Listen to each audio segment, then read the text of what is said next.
Alan laid out some of the background to what we're doing. Over the 7.5 years between April 2004 and November 11, Premier showed a 7,300% return on investment in its ordinary shares. It was 73 times what it was when we got there. This was the highest of any other company listed on the Johannesburg Stock Exchange. And keep in mind that this is not a startup company. This is a 160-year-old staple food company. The maths of that return is quite simple. Throughput needs to go up. There were some increases, but there were also some significant increases in throughput per unit. Operating expenses came down. When we got there, there was really some significant waste, not even local optima, just waste. Investment, in our case, actually came down. And here, I think, is one of the most significant under-marketed advantages that TOC holds, is it allowed us to avoid significant capital investment. Return on equity, therefore, is equal to return on capital, which you know, times leverage. Alan already referred to the fact that we did a management buyout in 2006. We did that predominantly with debt. We were fairly confident that we could make this company perform, so we were not scared of the debt. So it's fairly simple. We combined operational leverage and financial leverage, and that's what drove the value for us. Well, I found Ellie late in 2009, and I said, I'm tired of this. Throughput margins are too low. It's not the ideal company to do this. He listened to me. He said, get on a plane immediately. We did so, and through the early part of 2010, we decided to joint venture on buying an apparel retail company in Europe. Alan was an integral part of that planning. Lots of strategy and tactics tree going on at the time. But unfortunately, first we had to sell Premier, and I had to find a successor we had to hand over properly. And unfortunately, as you know, it was a bad time. We literally just ran out of time, so we could never do it. Let me just go through some suggestions in terms of what we learned and what we're doing these days.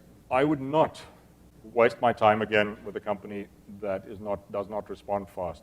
So which companies respond fast? Find companies with high throughput percentages. We're working with an apparel company at the moment that has a 70% throughput percentage because they are vertically integrated. Secondly, size does not need to be large to start with. It just needs to be large when you're done with it. Current profit needs to be round about break even or slightly below. When you're working with a company that's very profitable, you can't really make a big difference. And do these people listen to you? No, they're so clever.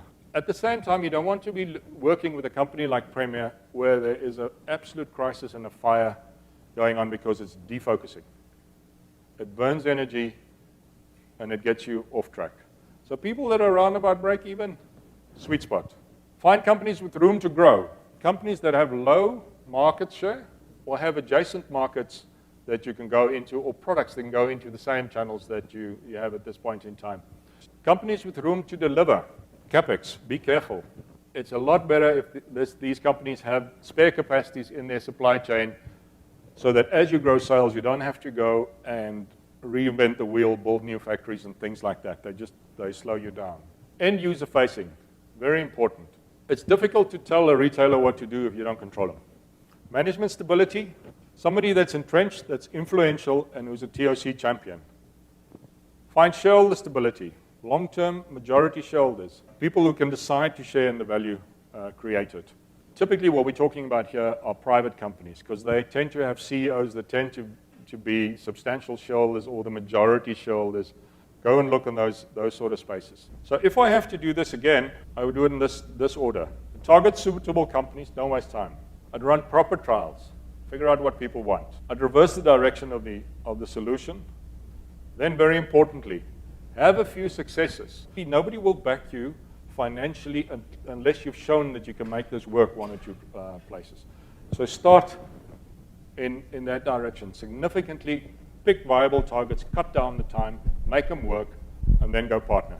If I only made you aware of this today and got some thinking started on that, I would like to thank Eli specifically for the impact that he's had on Premier and on my and many other people's lives. And then his people on our site, Alan Barnard, Conrad Bartel. Some concluding remarks. I think Eli left us with two lessons before he passed away. He said, never say I know. And don't stand in my shadow, stand on my shoulders. Continuously challenge what we are doing. It was a real privilege working with Ian preparing this presentation because we had to go back and challenge some absolutely fundamental assumptions.